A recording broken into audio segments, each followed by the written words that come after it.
This is very helpful drawing tutorial. Just follow step by step with me. Draw this.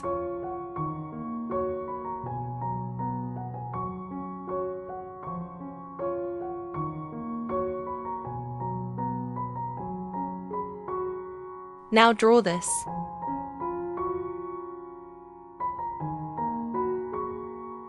Draw this.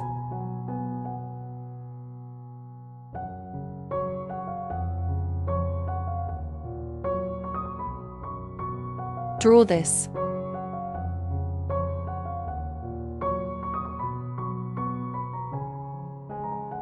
Draw this.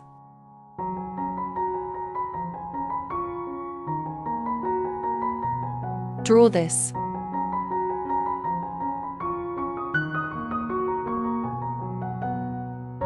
Draw this.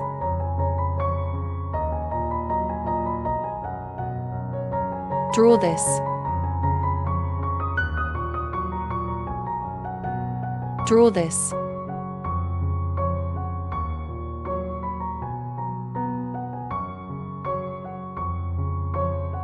Draw this. Draw this. Draw this. Draw this. Now let's color the drawing.